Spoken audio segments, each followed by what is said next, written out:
All right. Welcome everybody to the January 15th, 2026 Legislative Committee meeting. Our chair, Tom Handy, is indisposed at the moment and not available to run the chair. So I'll be looking for a volunteer for chair and then a motion to affirm that as we kick off. I nominate Jay. Happy to step in until Tom takes over. Thank you. I second that motion. Okay. All in favor of me being chair pro tem until our committee chair arrives, signify by saying aye. Aye. Aye. Aye. Thank you. Thank you, Jay. Great. Dustin will call the January 15th meeting of the SBCC Legislative Committee to order. Do we need to do a formal roll call? Yes. Give me just a moment. I'm still playing a little bit of catch up here. I can do the roll call. I'm ready. Okay, thank you, Annette. Okay, so we know Tom is running late. So Todd Byerther, Here. Jay Arnold, Here. Tom Young, Here. Roger Harinka, Here. Shell Anderson, I'm here. Ben Omara, Here. Angela Hupt, Here. and Representative Alex Ramos said he was not going to be able to make it today. So we do have a quorum, Jay. Great, thank you. Is there anybody else who would like to be recognized for the record? Please raise your Zoom hand. Patrick, go ahead. Yes, thank you. This is Patrick Hanks with the Building Industry Association of Washington. Tim, go ahead.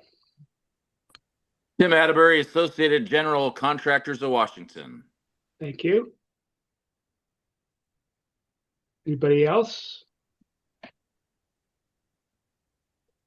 Okay, very good. That leads us to review and approval of the agenda. I'd like to entertain a motion to approve the agenda as shown.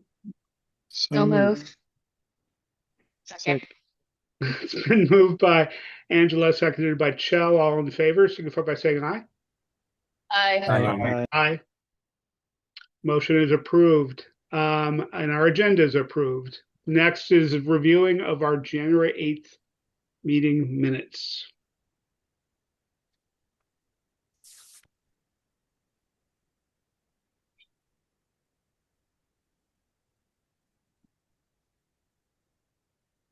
This is Todd. I move to approve. Do I have Second. a second? Moved by Todd, seconded by Chell. Is there any additions or corrections in the minutes? Hearing none, we'll proceed to the vote. All in favor of approving the minutes as shown, signify by saying aye. Aye. Aye. Any opposed? Minutes are approved. Now on to our legislative update. Dustin. Here we go. I'm going to pop open our week 2 tracking.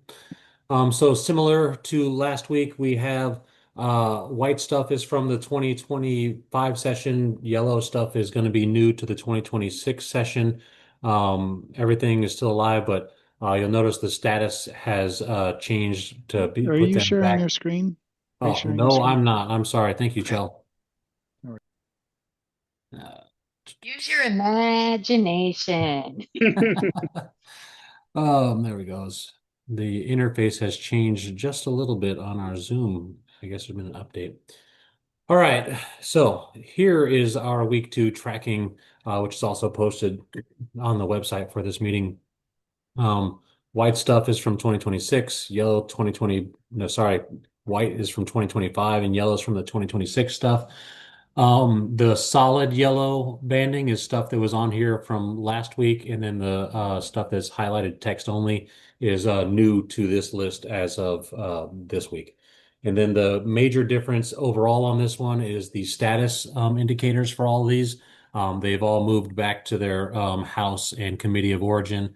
And so we're got kind of quagmired on the building codes and embodied carbon bills.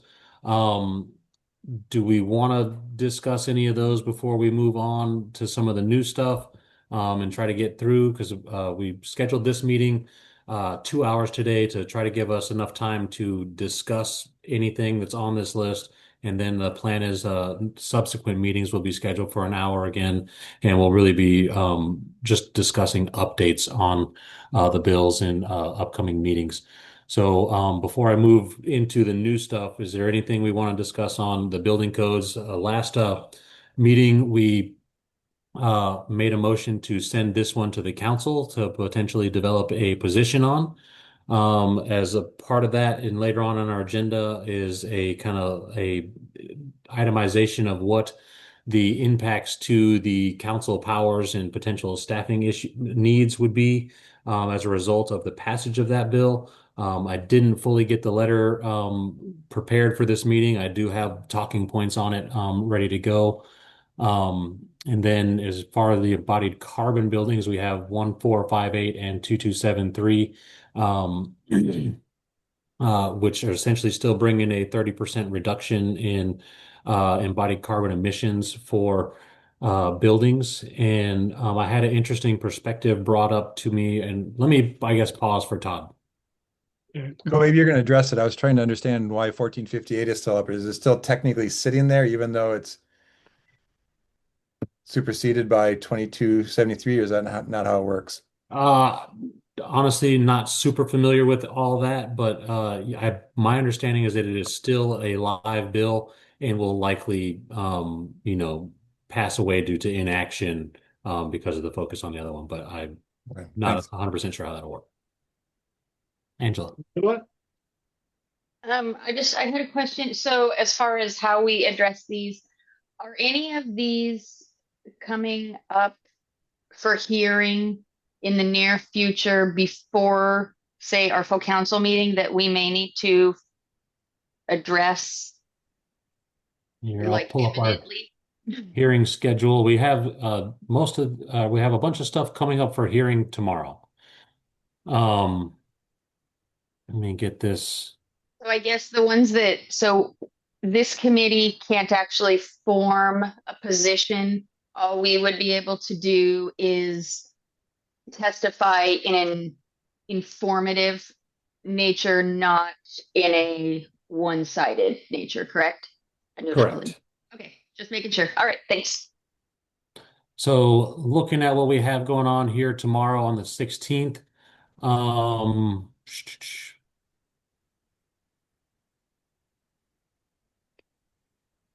I'm just trying to, I haven't compared our two lists here fully yet.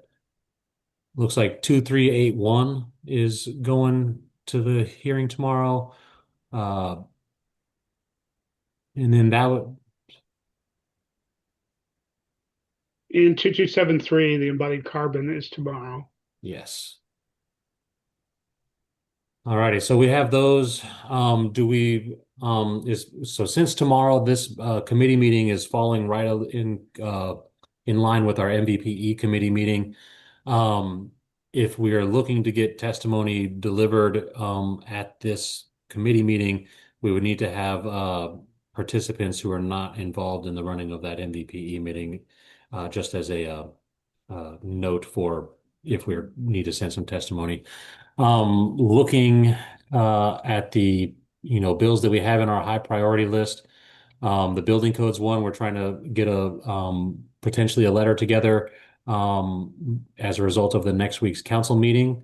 The embodied carbon bill, I don't think we had a ton of concerns with how that one is targeted to integrate with the SBCC cycle. But it is a topic that's been on the SBCC plate for several sessions. We had the embodied carbon report that SBCC put together, and then we've had this bill in the last session. And then I believe more as a result, we have a proposal for the International Building Code bringing some embodied carbon provisions for the 2024 code. And the difference here will be that, we have a specific target for reductions as a result of this bill. I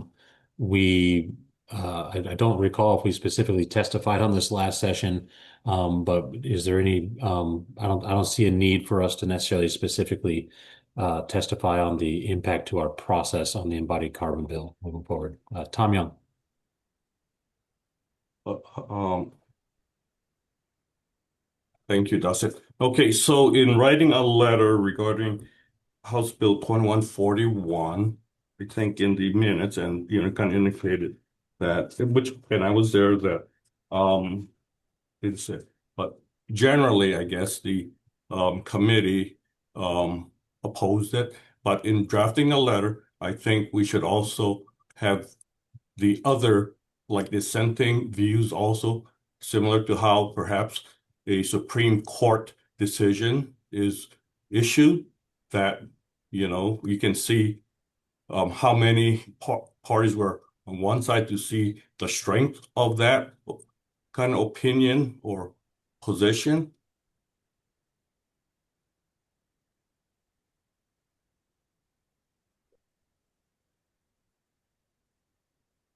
So I think that's totally doable. I would definitely need inputs from both sides, and I think we could get that through the conversation had at the council meeting as we prepare to potentially draft a letter. Any responses to that, or else I'll go down the line and call on Micah. And another option, Tom, would be, given that the full council hasn't weighed in, is just informing on impacts. And the discussion that we had last meeting outlined a number of particular concerns. And without saying that the committee took a vote with this particular result, we're really not empowered to do that kind of advocacy. Right. Okay, and that's fine. I just want to kind of ensure that there's some forum for other views on the matter. Yeah. And so we don't necessarily add another burden for Dustin. Thank you. Go ahead, Micah. Thanks, Dustin. I'm not sure if it's the appropriate time for public comment, but on 2273, it would be nice to see the council support further removal of technical requirements in there. I think it still has some items that are very specific where that should be left up to rulemaking, but overall, I think the bill doesn't really get into our process. It just points to it. But again, there's technical requirements in there that I think would be better left to rulemaking, or to keep, an allowance for modifications in rulemaking instead of tying that directly into the legislation. Thanks. Tim? Yeah, Tim with AGC. I've spoken with council member Scott Bastini about 2141, and he kind of has the same position as Tom Young, that there's going to be dissent on the State Building Code Council for that one. So just making sure that we're not communicating as a full body, but that just individuals on the council are communicating with the legislature on that. But there's going to be differing opinions on that one for sure. Thank you, Tim. Todd? And just to be clear, I mean, it's a little premature since it's not really scheduled for a hearing yet. So are we just preparing for the scenario that does it, or preparing for this legislative meeting next Thursday, and then teeing that up for the full council for any of these next Friday? Is that the general idea?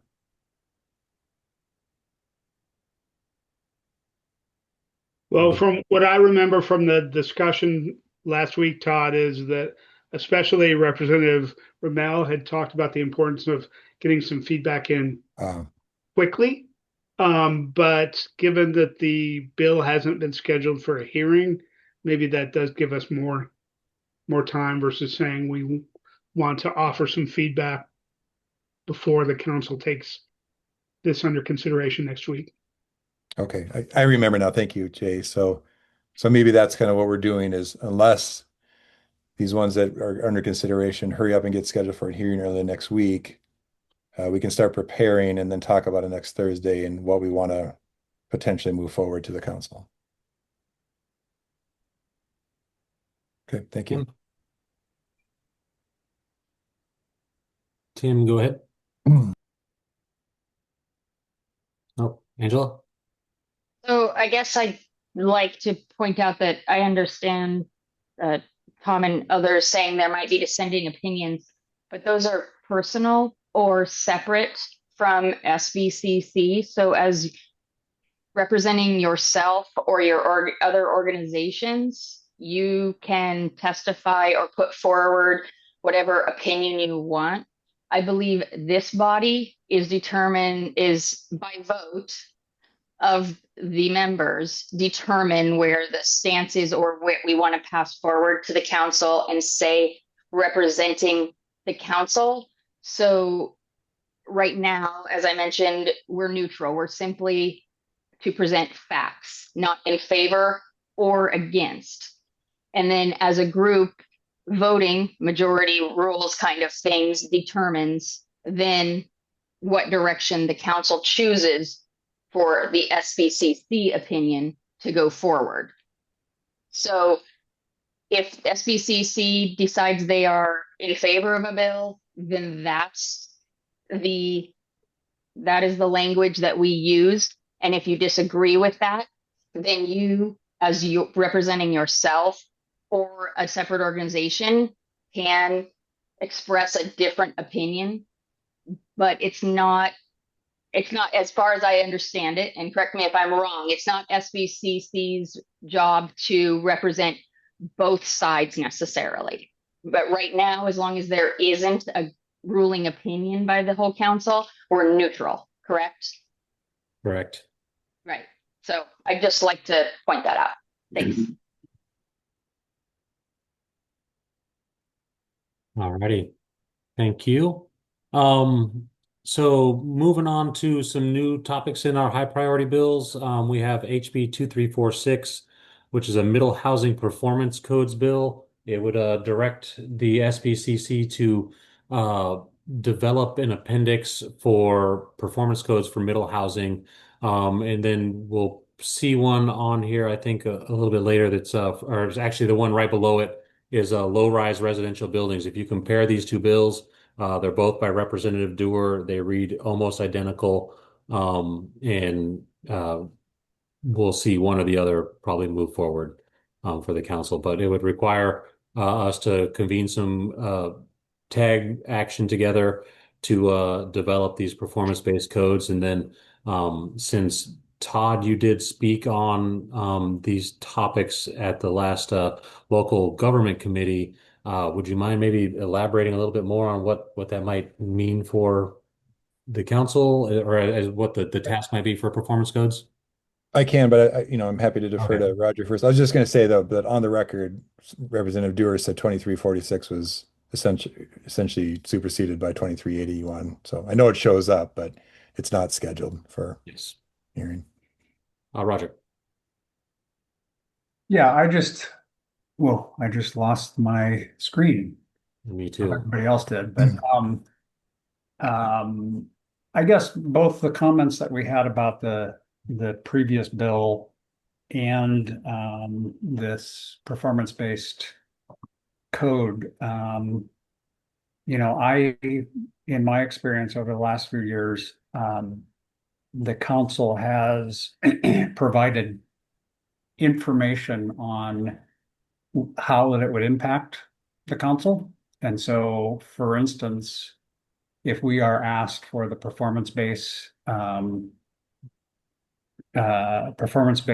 develop a performance-based code, that would be a technical committee that we would have to form, and it would add work to our normal code